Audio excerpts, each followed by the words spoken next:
here I am again, Morris Lupton, off for my morning walk. This must be the finest stretch of beach on the finest island the whole world over. For a little speck of land in the North Atlantic, it sure is a good un. Oh, I see those yoga folks up at the lighthouse are up bright and early, saluting the sun and all that. I always thought that looked like fun.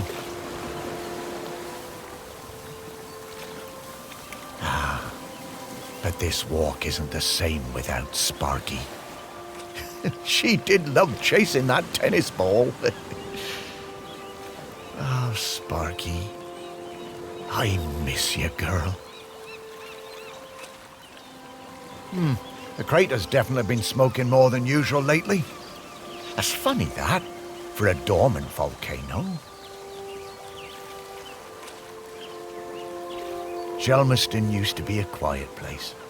You'd only come here if you liked fishing or bird watching.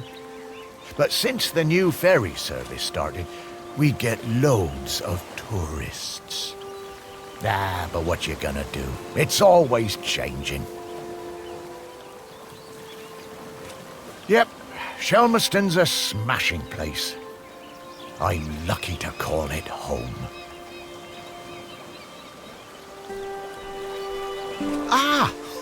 The bench.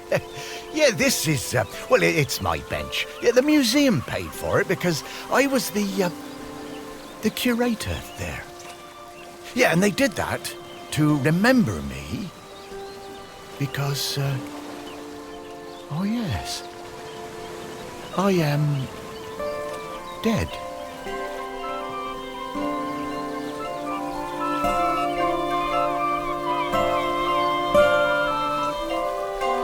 It's been some adjustment, but not all bad. Yeah, I should probably go and check on the museum, actually.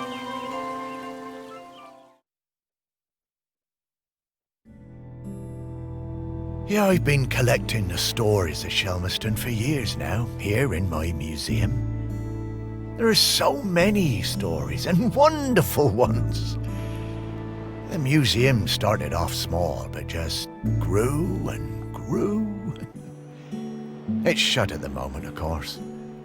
Not sure what's going to happen with it now that I'm no longer doing it. I do like coming back here, though. Gives me a bit of purpose, which I've really missed since, becoming dead. Oh, one thing that's been keeping me amused.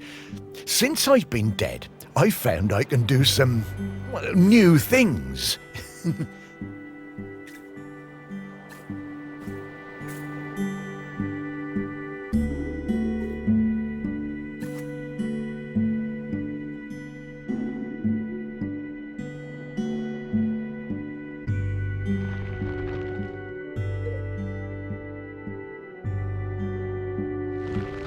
Pretty weird.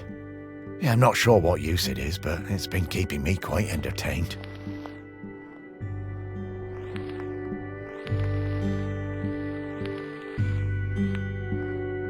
But the novelty's worn off. I mean, it's been, well, I don't know how long exactly, but an awful long time since I've had anyone to talk to. Well, anyone who talked back, anyway.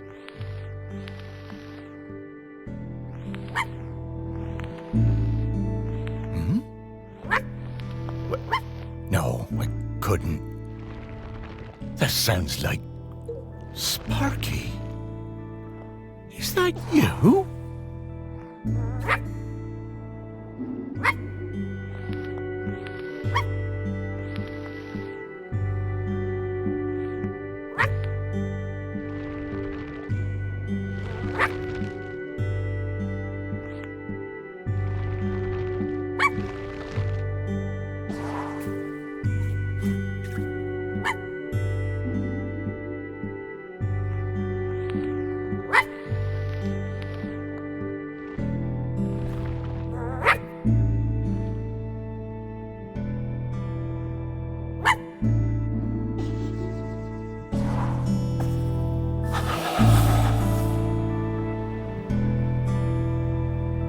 Morris, come with me. I need to show you something.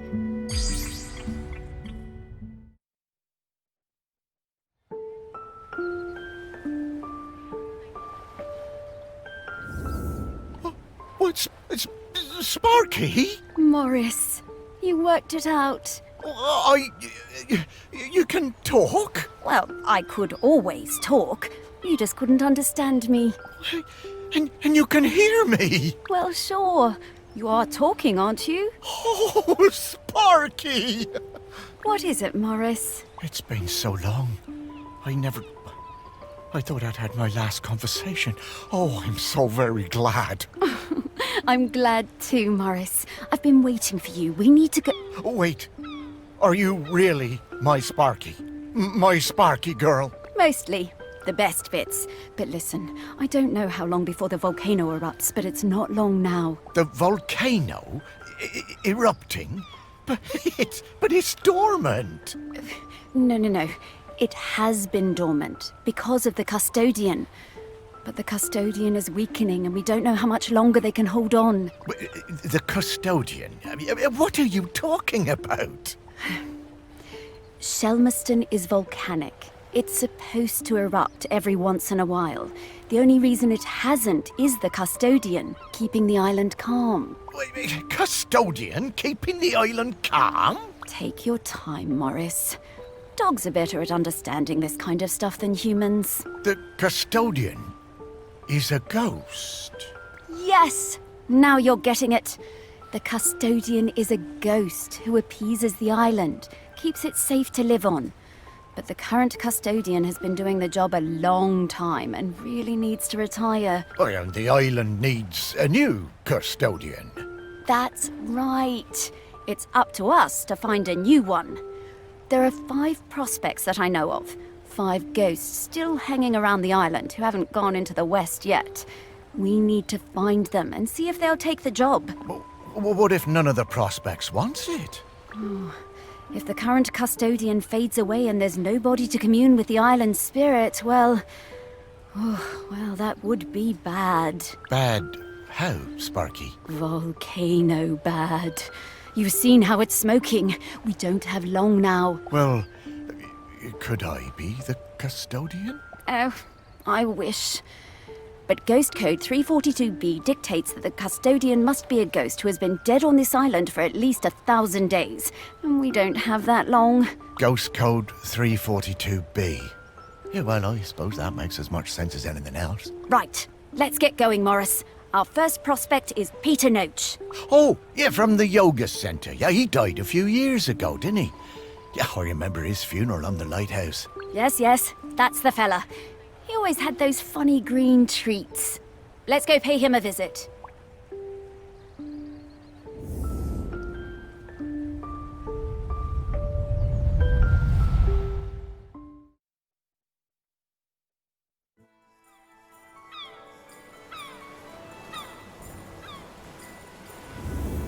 Wow, flying! Oh, this feels nice. What?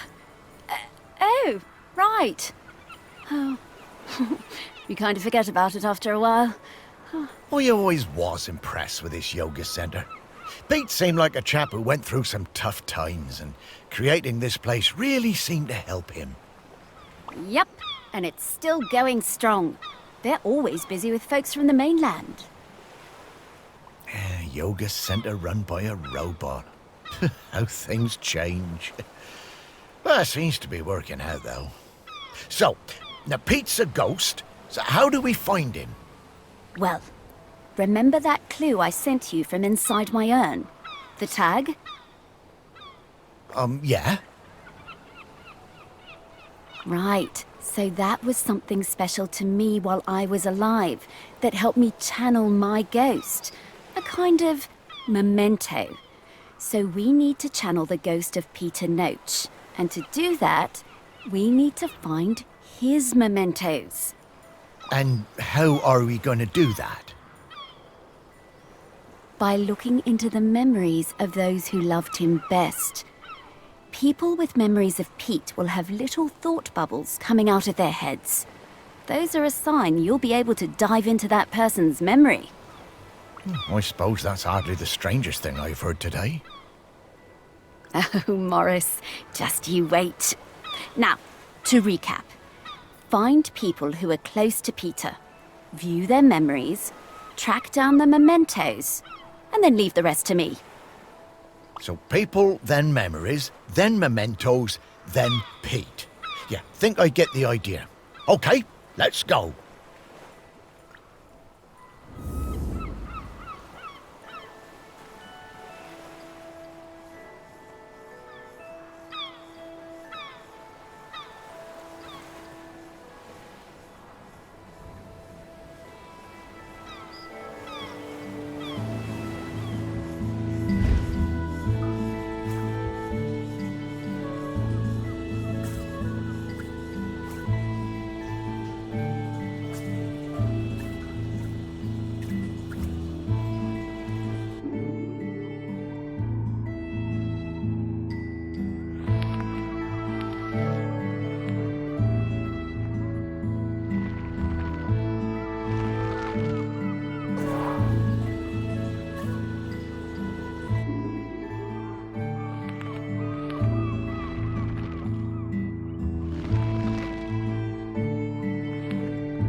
I was getting ready to lay my egg.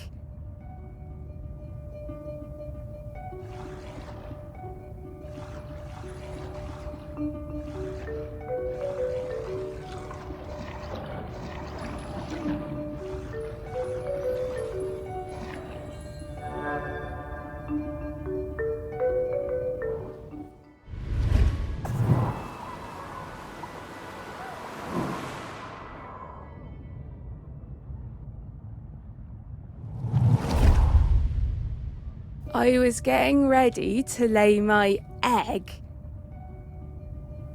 but my nest needed that little something extra.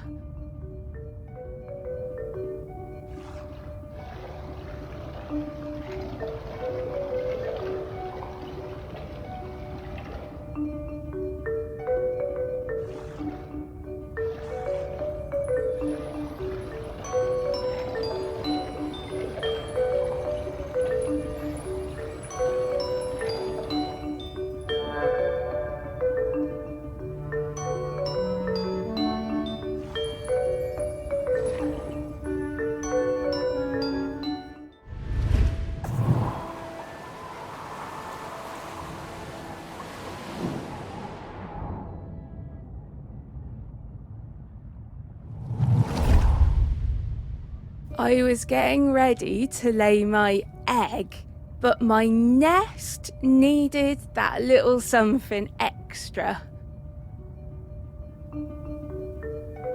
I found the perfect thing.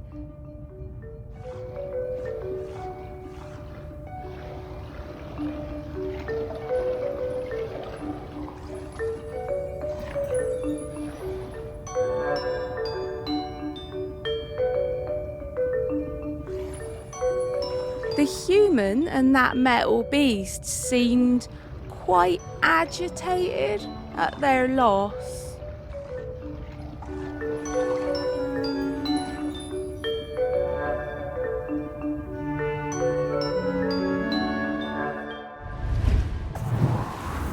I always hated those blooming things.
Dogs are actually very good at solving these.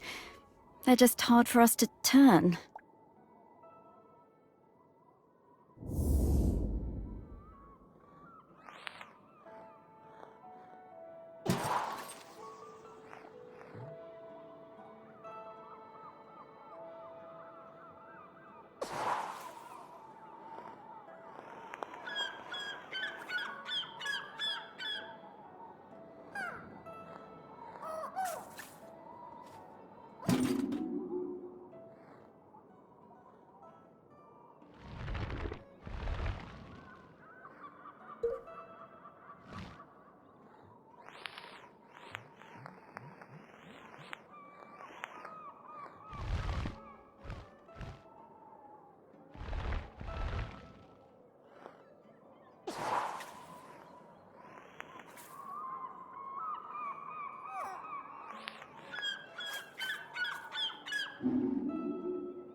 Okay, let's find some more memories.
I met Pete for the first time on a yoga retreat in Goa. He was the best yoga teacher, but very reserved. I noticed he had some army tattoos. I wanted to ask about them, but he would never talk about himself.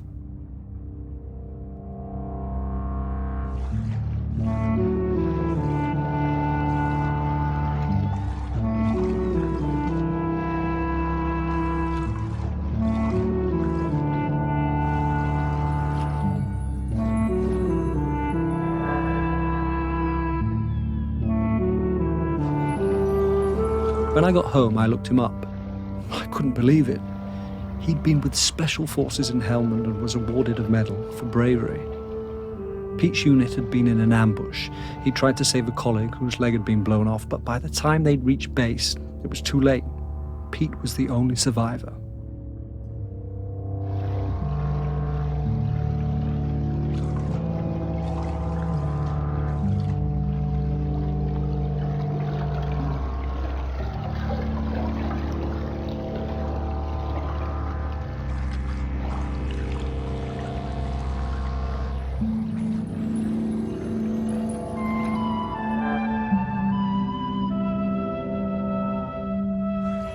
I booked the retreat again the next year. I thought he was such an interesting bloke. Still waters, you know. And one evening, after class, I followed him down to the beach. I saw him throw something into the water and went to have a look. Picked it out of the shallows before it was washed away.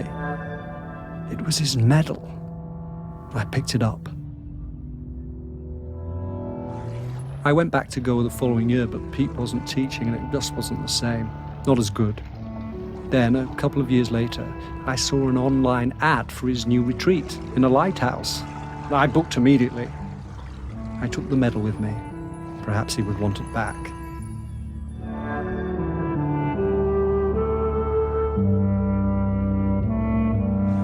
It was the same Pete Noach, and if anything, he was an even better teacher. One coffee break, when I got him on his own, I brought up Helmand in conversation. I wish I hadn't. It was like a shutter coming down. I didn't mention the medal. I kept coming back for the yoga. And you know, over the years I saw Pete mellow. I think the lighthouse was doing him good. He even cracked a joke with the group once in a while. So, that summer, the one before he died, I decided to act. It was the day I was leaving and I showed him his medal. There was a moment of total surprise. I was worried then, but he took it. He turned it over in his hand. The poor guy was lost for words. He gave me a nod of thanks and slipped it into his pocket. I'm glad he got it back.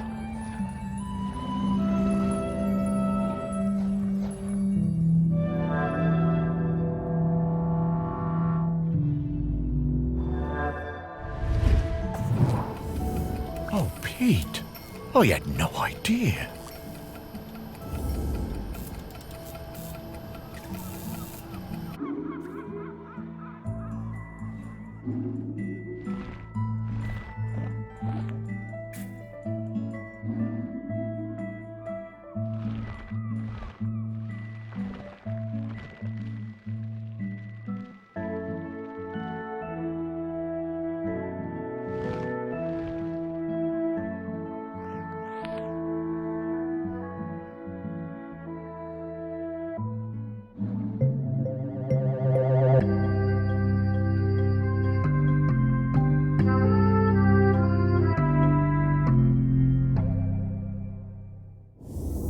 This is a conspicuous gallantry cross. They don't give those to just anybody.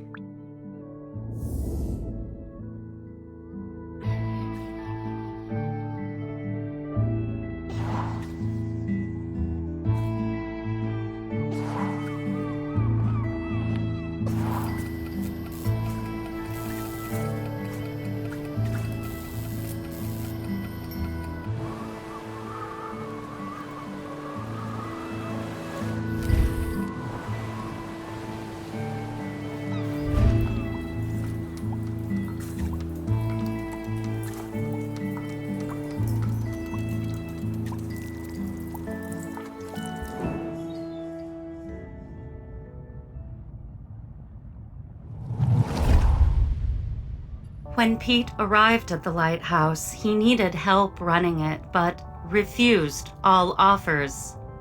Eventually, fearing the possibility of a shipwreck, Trinity House sent me to Shelmerston to help keep things running smoothly.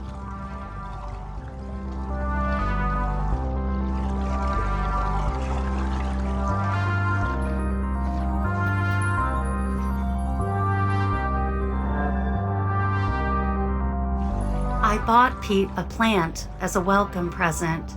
He introduced himself very quietly, but didn't seem to want to say anything else. He seemed distracted, like gravity was pressing down on him harder than other people.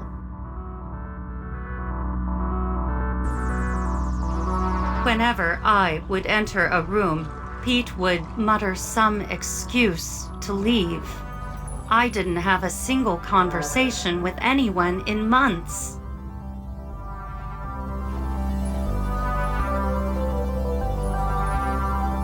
Eventually, Pete noticed the plant. Then, Pete noticed me. That was the start of what became this plant room. We spent hours in here over the years, sowing seeds and tending our plants together.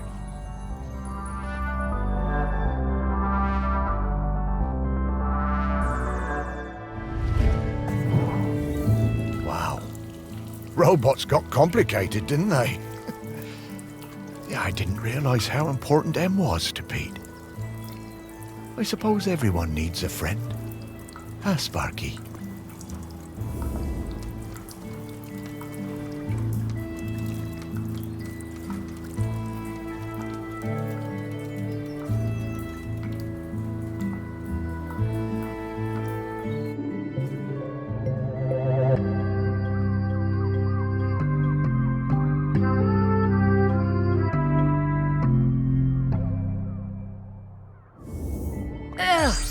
Dogs hate all fruit. I'm not going near this, Morris.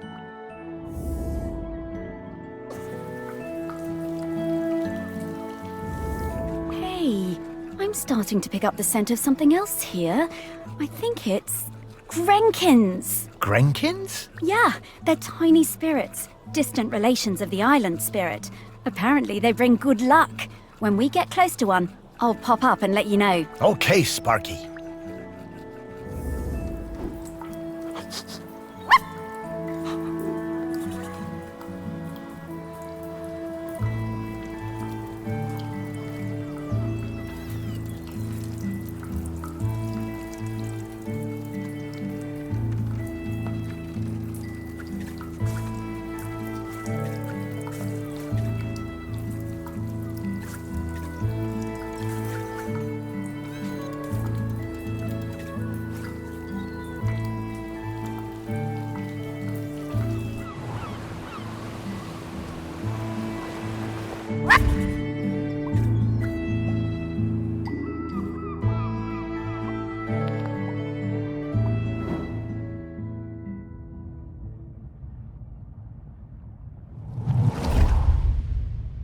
I just got divorced and really wanted to go on a golfing holiday, but my best mate Tammy somehow talked me into doing a yoga retreat instead.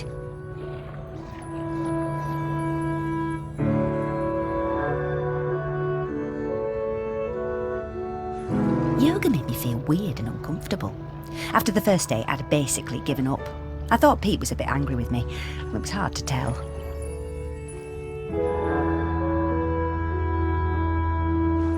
Exploring the lighthouse, I came across Pete's set of clubs. Bingo, I thought. I wondered where I could practice my drive.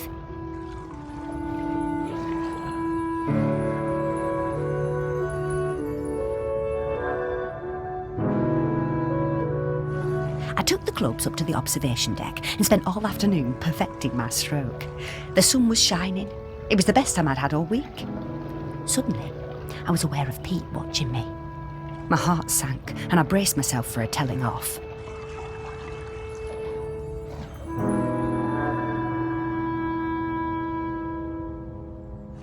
How wrong I was. Pete cracked a smile and joined in. Every evening for the rest of that week, we were up on that observation deck, driving balls into the sea. Best holiday in years. I even got into yoga by the end.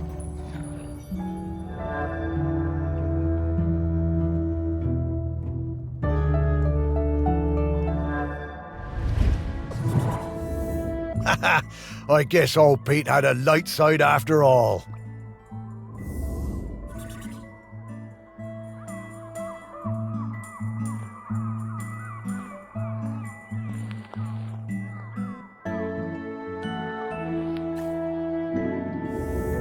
Okay, we're in the right place. But now we need to slice and rotate this object to just the right spot to get the Grenken out.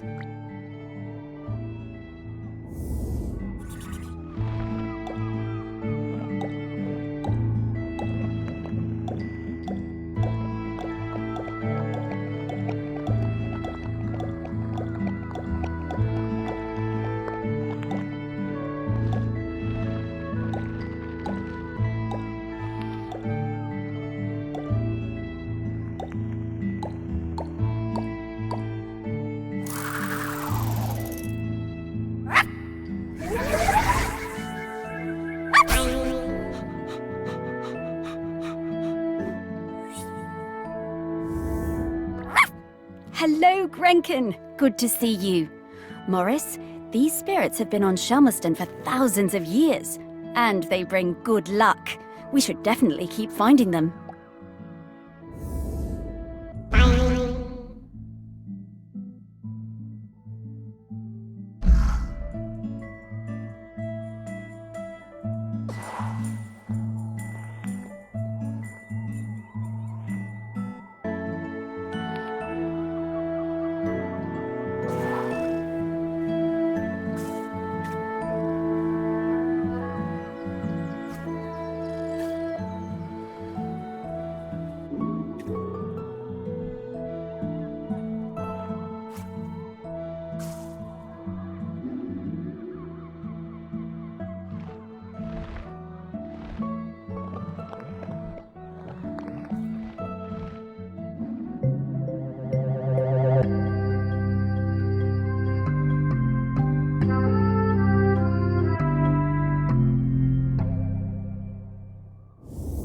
I wonder how many golf balls are in the sea around this lighthouse.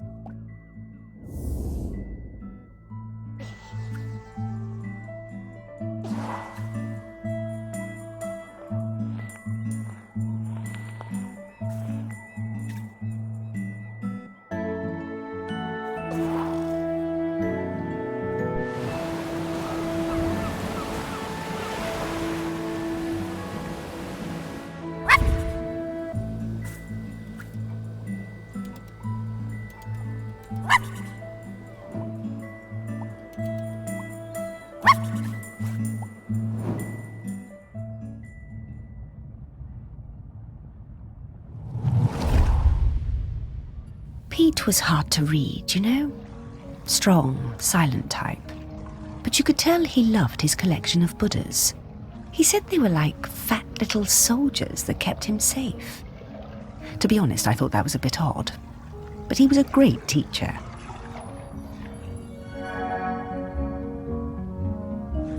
Pete was very protective about his collection. Hated people messing with them, even telling off Em when she was dusting them. One day, one of the Buddhas went missing. Pete was distraught. Not much affected him, so it was a shock for everyone to see how upset he was. All of us at the retreat spent the whole afternoon searching, but we never found it.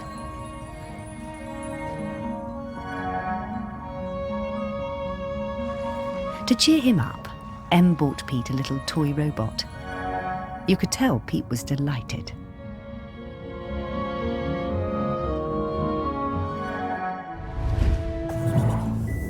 Ah, what a lovely gesture. She was a good friend, that Em.